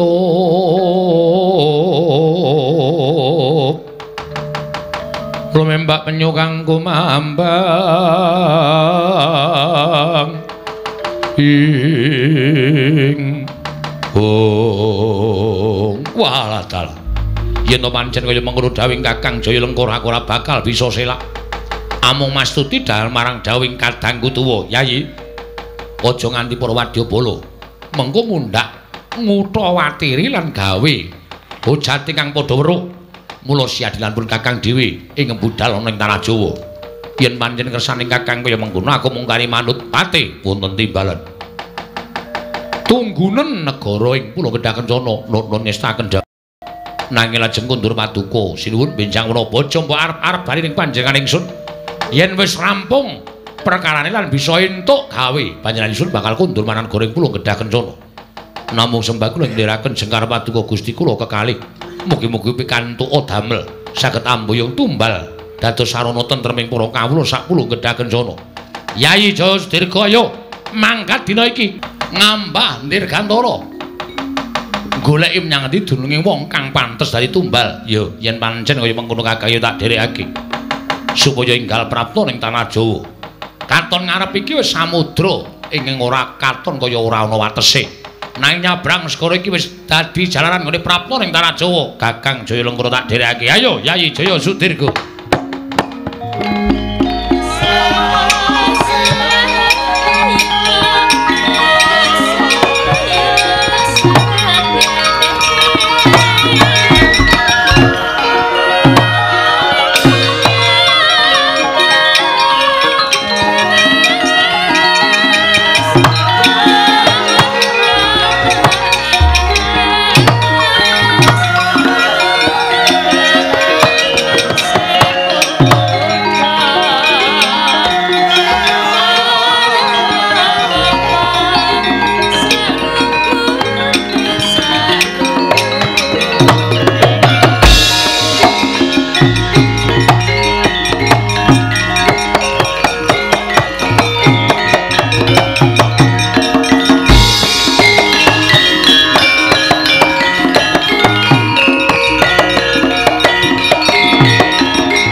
kaya isih tenger-tenger ning peturon tanpa wah ge ambune pesinge kaya ngene iki.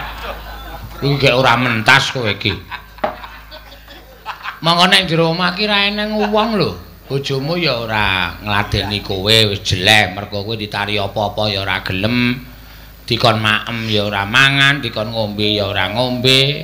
Monggo sik gaweke bojomu kraya-raya anggere esuk tangi masak kowe ora gelem mangan. Nek ana wong masuk angin. Ta ombene ora aja ngundang. Petruk saya lara. Sakit, Tru. Pirang-pirang dina ora nyambut gawe. Waras ya, Tru. Iki aku mau wis ketemu karo Sinuwun Prabu Sri Bathara Kresna. Wis aku wis ngomongke nek kowe iki pengen nagih janji karo panjenengane. Ning Tru. Kowe krungu ta, Tru? Diwas aku ngomong oke-oke kowe ora krungu. Hamus Prabu Sri Bathara Kresna maring dawuh nek ngendi kuwi jenenge Ndarawati ki koncatan pusaka. Saiki kowe omongan ndak engko ndak apa jenenge iki nek ora gelem ngomong ya lara ning terus ora bisu ngono kuwi, Tru. Sing kene iki sing bingung rasane. Kowe sing lara aku rasane kaya semplah apa bebayuku, Tru. Kowe iki jan bocah. Apa ditembangke apa piye? Aku ora kuat tangi kengker. Ha piye? Lek kabulan. Ora gelem tangi dicotot apa piye? Men tangi. Ora sembrono kengker. Agene iso guyu. Kowe lucu. Masa kowe lucu ra entuk guyu. Kowe tak kaya ngapusi Mitra ya asline mung ngapusi mung adi-adi. Plotroke kathoke Geng ya. Aja wong loro diplotroke kathoke. Engko nek nutupi nek dhek langsung ngene berarti waras.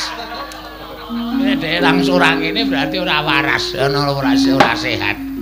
Anggere ngajaten kowe lara apa ngopo? Matur Bapak. Nala Gareng piye? Petruk pun bloko kalih kula, Pak. Bloko perkara apa? Jane piyambakipun menika mboten sakit. Ning pancen gugat istilahe. Gugat karo sapa? Kalih Sinuwun Ndarawati. Lah sebabe Petruk tau tati dijanjeni nek iso ngasta kundur pustaka Jamus Lima Sada badhe dipun pek mantu. Lah Petruk niku krungu nek Sinuwun Ndarawati niku duwe putra Dewi Warantawati. Truk kowe iki ming drajating wong cilik. Kowe iki ming Panakawan. Ora usah dadak werna-werna. Mboten perkawis werna-werna, Pak. Ning kula ming kepengin ngugemi pangendikaning Sinuwun Ndarawati. Malah Petruk wis utusan kalih ingkang putra Punala Gareng. Kowe diutus nendi? Wonten Ndarawati matur wigatosipun ning Sinuwun Ndarawati nggadahi pepanggil reruba. Nggadahi syarat nek pancen Petruk iki dikasih karo sing gawe jagat, mesti ora kurang jalaran nggonmu entuk srana ketemu karo senjata cakra. Nek pancen kuwi dudu pestimu, Warantawati dadi jodoh daumu. Nadyan mbok kaya ngapa nggenmu ngupaya senjata cakra ora bakal kelakon. Sing lanang to, Truk. Aja mringkus kaya wong wadon. Ngulir budi mikir, kowe iki mikira. Nek pancen duwe niat ya tumandang karya ora klekaran kaya wong lumpuh kaya ngono kuwi, Petruk.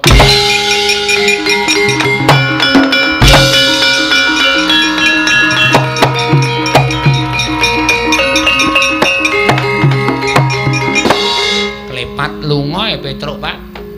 Wis ben lunga ya ben. Nek ora dingonokne ndak ora tumangkar budine. Ora mbudidaya nek duwe gegayuhan ya kudu wani. Mbudidaya ora mung enak-enak kapenak ngenteni tekaning kanugrahan. Dintenana kanugrahan ki nek ora digayuh ora bakal teka. Nggih. Wis ayo ning negara Ngamarta. Perkarane Petruk. Ya wis ben disandang dhewe kelakon karo orane wong kuwi gegayuhane Petruk. Nggih, Pak. Semare konten prayitna semuriris.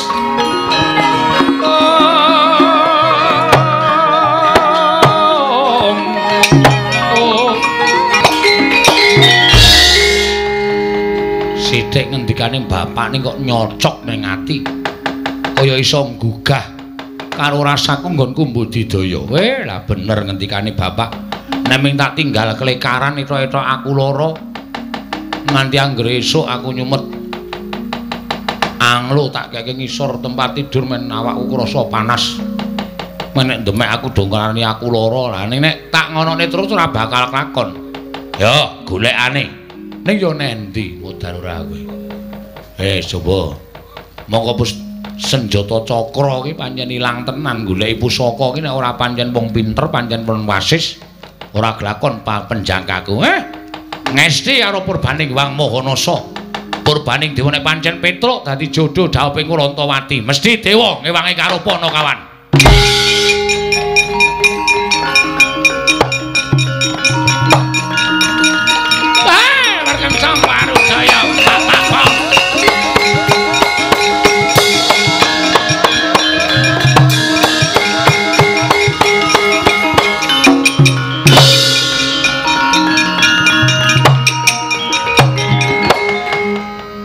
Mangkah anggro sesumbar lindhu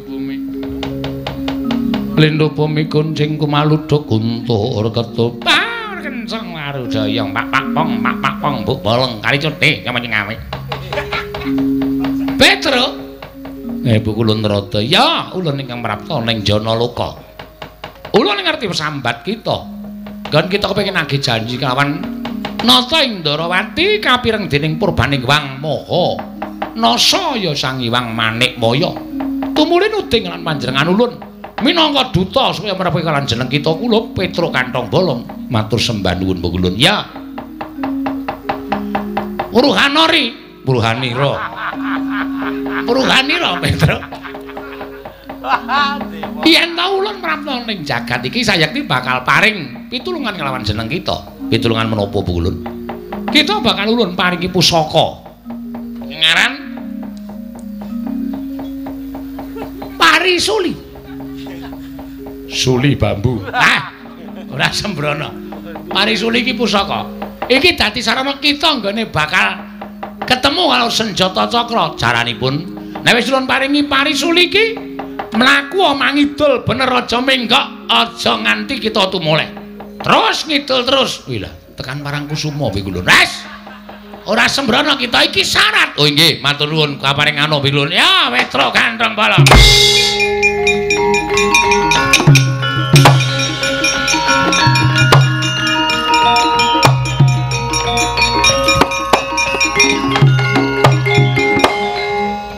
Nyuwun pangapunten.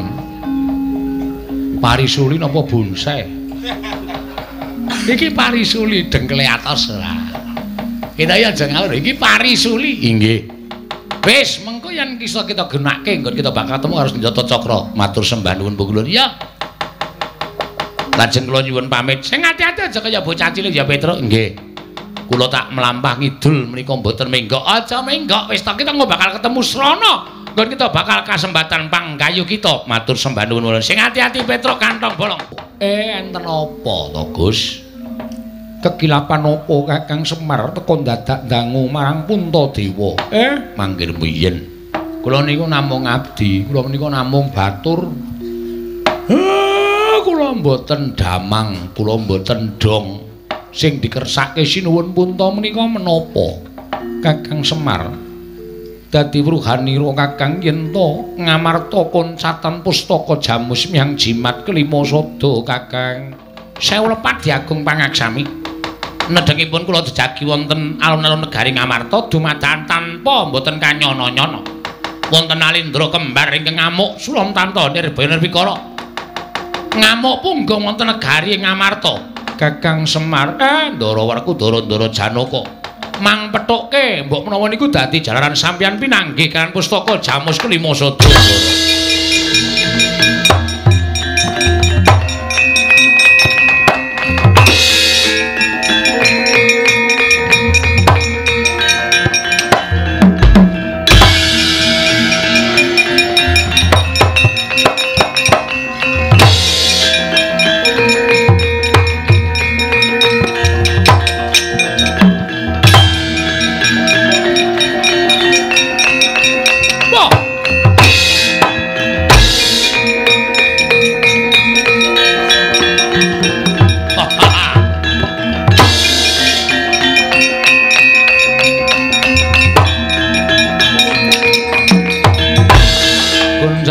kancing langit kelap-lapaton lir kincanging risang mawe gandrung Yayi Jaya Sudirga Kakang Jaya Lenggara miturut kabar sarta wasitaning dewa ingkang tak tampa Panakawan ingkang kudu dadi tumbal mau sayekti mapan ing negara Ngamarta iki wis tekan papan pernahing negara Ngamarta ora padha duduhke diamuk wae Kakang ayo Yayi Jaya Sudirga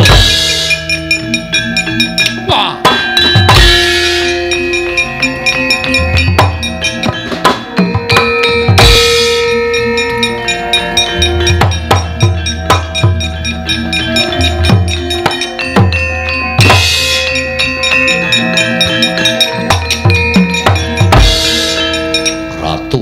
sapa Jaya Lenggara nalindring puluh gedha kencana ayo Pandhawa duwe abdi ingkang sarwa dawa pawakane tak jaluk tanggo tumbal wah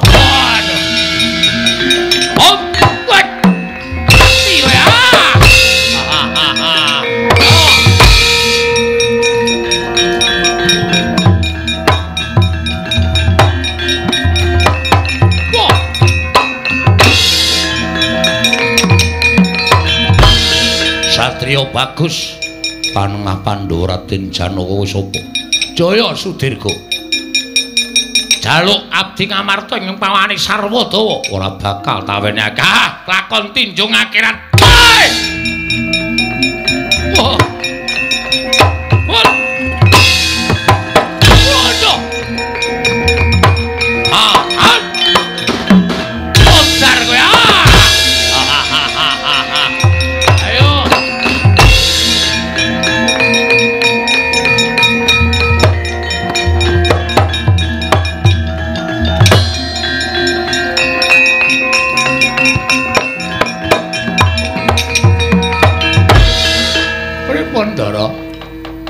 Ratu Kembar Nyata Digdaya ngisih siyung aku dicokot Kakang Semar awakku krasa ora duwe kekuatan pancen ora sak baene awiden golek wong sing iso ngalahke Ratu Kembar nika sapa pun to sampeyan mangetutke laku kula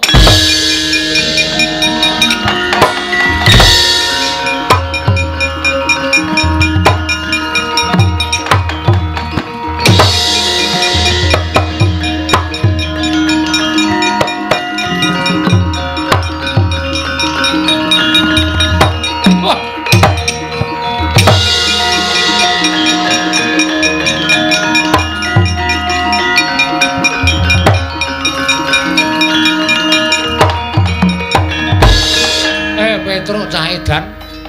Kowe mau ora takon mlaku ngidul to? Aku ngalor sik ya, Pak. Kok ketemu nang kene? Lah ya ora ngerti kaya. Mbok menawa keparenging dewa ngono. Kowe piye lakumu? Ketemu pukulun Bathara Antarada. Ketemu Narada? Heeh. Terus diparingi pusaka. Mbuh pusaka iki gunane nggo ngopo? Kowe diparingi pusaka karo dewa? Pak. Pusaka kuwi gage gunakno Petro iki eneng pigunane. Pigunane apa? Ngamarta diamuk Ratu Kembar loro. Pusaka kuwi mbok menawa iso ngasorake Ratu Kembar loro kae. Pangestune, Pak.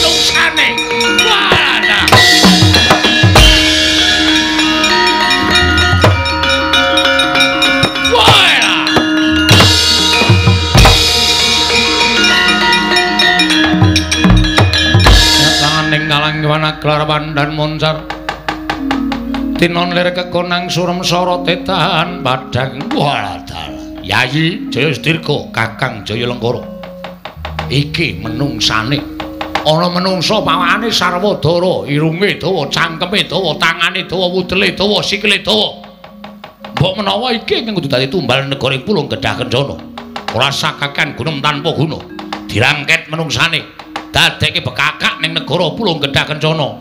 Mangke riyen. Mang bekakak Petro. Ning carane sapi dijagal sik, Mas. Ora mung waton dicekel, dhek sapa dicekel? Sampeyan iso mateni Petruk sasari Sandara Langit. Wah. Candak dadi tumbal candak go ning negaraku legane atiku.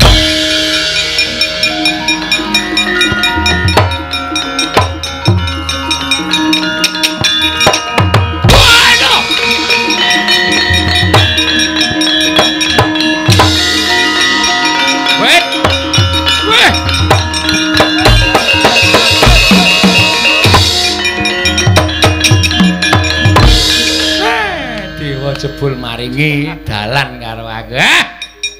Mir. Semir. Reneo.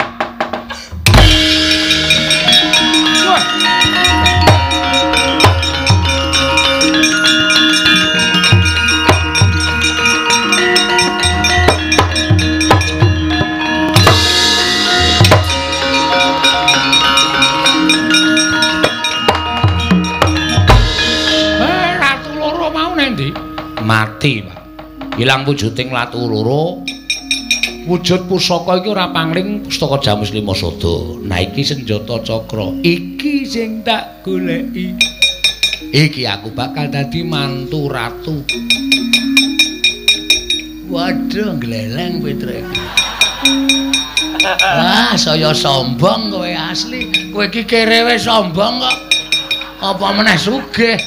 Saya ngewak-ngewakke tenan bejane dhewe-dhewe kok, Gong.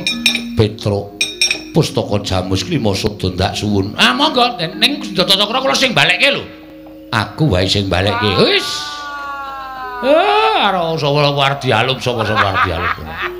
Kancane iki dingengei kok. Wah, jan gleleng. Terus aku adimu lho, Tru. Nduk ngopo? Aku ya ning mlebu metu Ndarawati ya bakale bebas wong aku adimu aku keluargamu.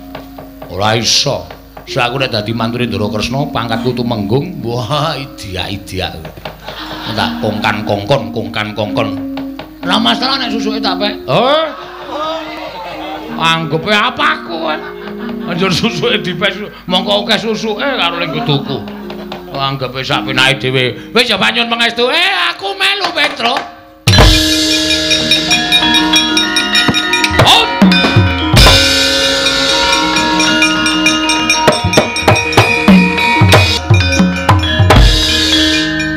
Petruk sowan nggih sinuwun. Lho. Ngesta pusaka Ndarawati nggih. Netepi pangendhikanipun Sinuwun Kresna, sapa sing iso ngundurke pusaka senjata cakra bakal dipek mantu entuk Gusti Ayu Prantawati. Petruk dalem pusaka tak suwun. Mangke riyen sampean kudu ngendikake. Petruk kowe tetep dadi mantuku wonten pusaka kula kundurke. Petruk, pun nggih pun. Semaku iri ya, Tru. Ah iri. Kuwi sing ngarep kuwi Prantawati. Edan. Enom banget lho, Tru. Oh ya semen. Oh ya tegel. Karo bojone kok ora tegel. Iki calon bojoku kok ora tegel iki piye? Wis separone umurmu ya semen. Ora urusan. Ah, ya ngene iki bejane. Edan enom banget. Wah, edan. Aja ditiritani ya, Tru? Ya. Aku ditiritani, heeh. Di videoke sithik, moh. Videoke. Oh, di videoke. Moh ora rasa warna-warna ora. Ya aku turu nggonamu. Aku turu kene kok. Oh iya, Dik. Waduh cilaka aku. Wis kene Petruk kene. Ngendika riyen, "Iya ya Petruk kowe tetep dadi mantuku." Larak ngaten. Monggo.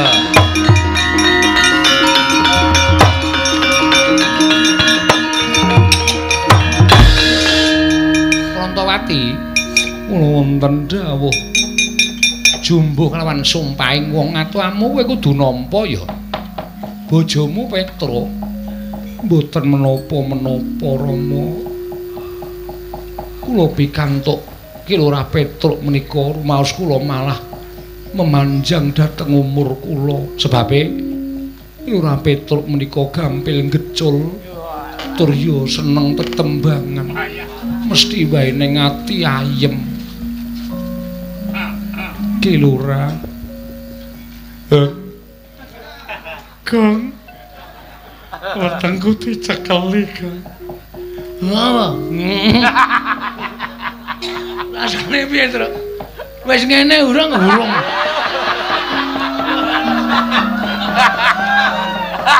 Aku iki biasae cekeli ngono wis ngono lho. Aku iki kelainan kowe. Ora wae ora. Brambang lanang iki ora. Bawang kok brambang. Apa ora? Edan Petruk ketrima tenan. Oh ya Wrantawati iki kok ya ora milih sing bagus apa piye. Hei. Ora ngawur. Konjur apa-apa arep dipek. Petruk piye?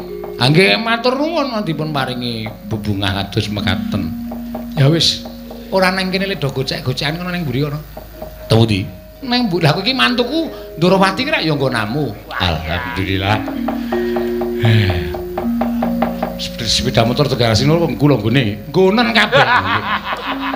Lho nggone nabrak Bagong. Iya. Tak selenggarake ondasku terus. Ha iya.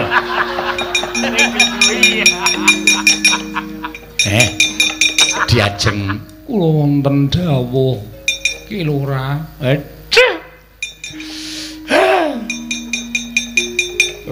Menurut kowe, Gong? Heeh. Saka ngendi sik? Iki lho pasuryane ayu kabeh, rambute janges ireng, alise kandel, wah irunge mancung, lambene abing kayak kene iki.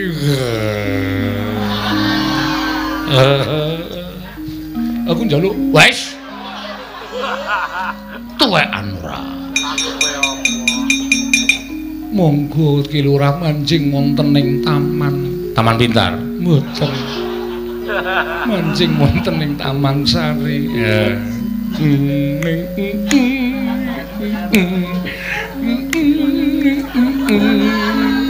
Wis ya, Kang. Direkamke suarane terus. Agak. Suarane kok direkam ora. Wedian. Tesih gadah putri ora. Nek kirek wedok duwe. Niku mang jodoke biawak mburi sampean kowe dasmu kuwi.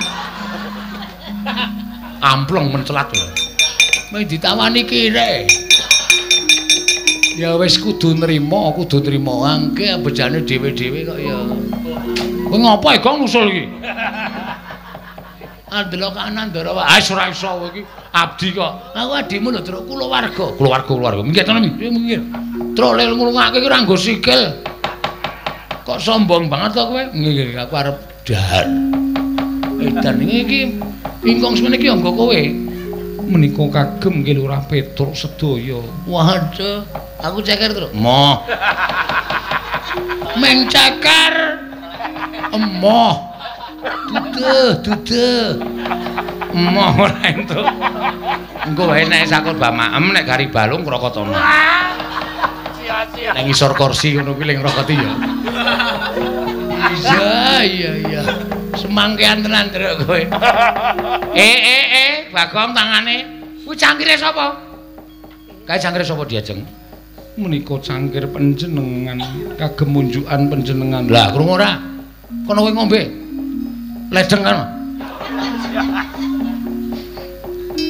Tenan. Iki kamare sapa? Kamarku. Waduh. Gong ora nggo nglekar ngono kuwi tak. Nyoba kasur aku. Oh kasure jeneng ora usah dadak obah. Kuwi obah pisan kentul. Saking apike kaya.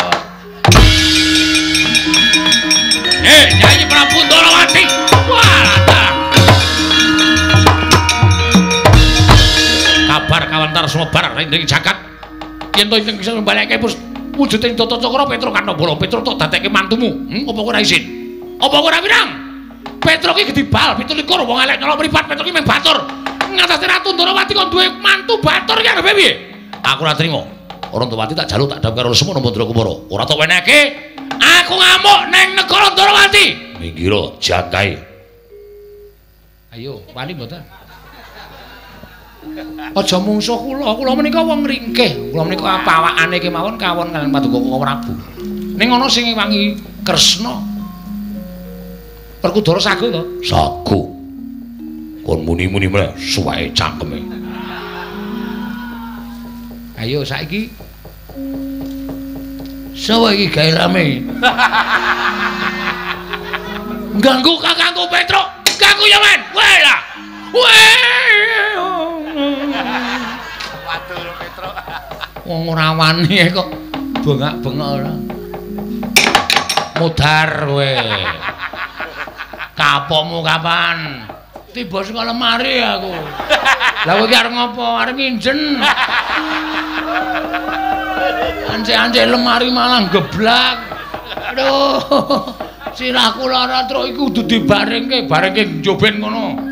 Arep barengke ning kamarku ora. Truk, ben. Ora. Truk. Edan kowe iki ketegelen, Truk. Ki lurang. Mulih. Sanane ngomah. Ben. Nemeng tuwae ngomah ana. Wis men luweh. Sanane ngomah. Menawi kok ora bubade duka mengsaipun kula, samenika ngaten kemawon. Ora sandhakaken gunung tanpa guna. Wong Petruk menika ya abdi kula. Upama kula menika ndadekke mantu Petruk padha karo kula menika ngangkat derajate Petruk apa ala apa ora prayoga. Ning aku diutus dening Kyai Prabu Duryudana kon ndhapke Lesmana Mandra Kumana. Perkara kelakon lan boten menika monggo. Wong nyatane panjenengan ora iso ngaturake senjata cakra kok arep dhawuh karo sapa? Dhawuh karo sapenake dhewe njur. Apa-apa kudu menang, apa-apa kudu menang. Larae njaba. Kusik Werkudara, kusik. Sabar. Serete. Wong gerang gawe kisra, gawe geger. Nek ora trima Petruk dadi mantune Ratu Ndarawati, ora trima karo Werkudara. Petruk ya abdine Werkudara. Ngono yo. Mboten namung Kakang Mas Jodipati nek mboten tarimah monggo abenajeng kalian Janaka. Petruk ki anakku. Nek ora trima Petruk dadi mantune Ratu Ndarawati, ayo nyoba piye mungsuh Semar. Kapokmu kapan kowe? Krubut wong pirang-pirang wani no mboten. Nek wani ayo metu jaba dikrubut wong pirang-pirang. Nek ora wani meneng mawon. Ya wis, ya wis.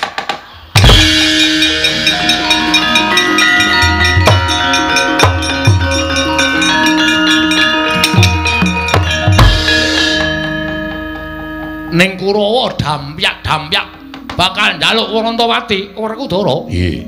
Kurawa singkirna. Yo.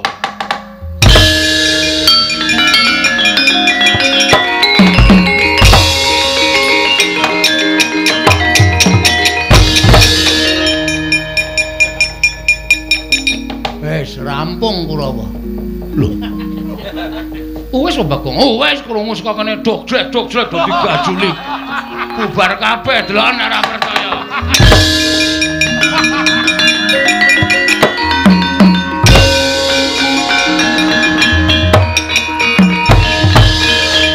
Lho, Werkudara wis rampung. Wis. Dursasana tak candhak tak tendang. Kartomarma tak candhak tak buang. Surtayu tak tendang kontal. Citraksa citraki tak dukumbu. Ngandel ora. Cerdas ki cekat-ceket. Wis resik. Wis ora ana sing bakal kanggo gawe. Wis tok sifat barat. Wis. Ya syukur nek kaya ngono Werkudara. Monggo samiya mamayu. Mangayu bagya nipun anak kula Warantawati lan Petruk. Sampun kelampahan dhaup. Ya, muga-muga lestari widodari ring sambikala slamet sak kabehe Kresna.